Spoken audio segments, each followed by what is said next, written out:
السلام عليكم، أهلًا بكم في قناتي هبة من الألف للياء. النهارده إن شاء الله هنعمل ناجتس الفراخ بطريقة كده سهلة وبسيطة ومكونات بسيطة جدًا وموجودة في كل بيت، وبصدر فرخة واحد عملنا منه الوصفة الخطيرة دي، هيطلع زي الجاهز وأحلى كمان. يالّا نسمي الله ونشوف وصفتنا النهارده. أول حاجة جبت رغيفين من الفينو قسمتهم كده، بس أنا قشرت اللون البني عشان يطلع معايا الناجتس لونه فاتح زي بتاع برّه. حطيت عليه كده كوبايتين من المَيّة بحيث يطرى معايا بس لمدة دقيقة، بعدين هاصفّيه كويس كده واعصره عشان أطلّع كل المَيّة اللي فيه، واحطه في البولة اللي إحنا هنعجن فيها، واحط كده صدر فرخة واحد، لو حابة تضاعفي الكمية وتخزّنيه في الفريزر تمام.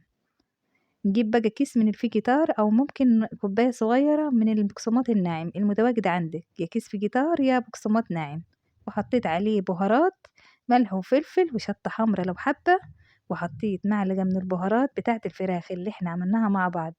لو كنتِ لسه ما عملتيهاش البهارات بتاعة الفراخ، لأ لازم تجربيها فعلًا بتودّي الأكل في حتة تانية خالص. طبعًا والفراخ أنا فرمتها كويس في الكبة، وحطيت عليها وفرمتها واتعامل معاها عجينة، هاخلّيها تريّح كده 10 دقايق لحد ما نجهّز صوص التغطية. هنجهّز بقى صوص التغطية بتاعتنا، هنجيب كوباية من الدقيق وعليها معلقتين من النشا، ونحط عليها شوية بشوية مَيّة، عايزة القوام يشيل معايا، يعني ولا يبقى القوام خفيف ولا تقيل. وأحط بيضة وأحط بهاراتي، نفس البهارات اللي أنا حطيتها على الفراخ مع الفيجيتار. هادوّب كده البيضة كويس وهانزل ببهاراتي، ملح وفلفل وبهارات الفراخ.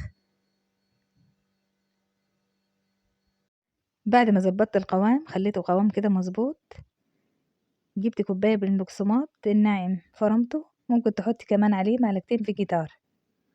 جبت بقى الخليط من التلاجة اللي هو خليط الناجس، ريّح معايا في التلاجة هاشتغل فيه، هاخد كده كورة صغيرة ونعمله زي الجاهز بالضبط، حابة تعمليه مدوّر، حابة تعمليه مربع، مستطيل، زي ما تحبي.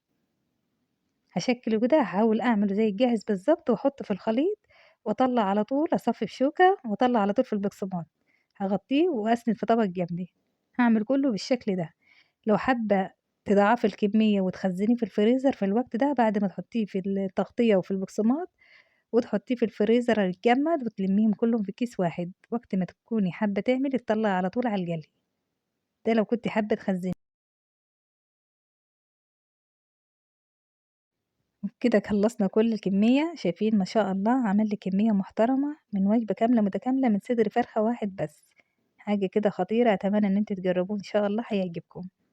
يالّا كده هاخلّيه يريّح بس كده 5 دقايق في الفريزر عشان خاطر ما يفكش مني أنا وباقلي في الزيت. بالنسبة التسوية بقى هنحط حلة على النار عشان خاطر عايزة كمية غزيرة من الزيت، فإحنا ننقي حاجة أصغر عشان خاطر تاخد كمية زيت أقل. هنطلّع الناجتس من التلاجة ونحطه في زيت يكون وسط، واخلّي النار على الوسط، وانزل بقى كده بالكمية بتاعتي على حسب ما تكفي معاكِ، وأول ما ياخد لون على الناحيتين أطلّع على طول على مناديل، أول ما أطلّع أحط كمية تاني. أهم حاجة التسوية تبقى زيت وسط، ما يكونش سخن خالص، وتكون النار وسط عشان يستوي معايا من برّه وجوّه. أطلّع كده على خضرة أي حاجة مقلية بتحب الخضار، وتحطي الكمية تقدّميه كده مع مايونيز، مع كاتشب، مع تومية، زي ما تحبي. وبكده الناجتس بتاعنا يكون خلص، أتمنى يا رب إن شاء الله تجربوه ويعجبكم، وأشوفكم على خير.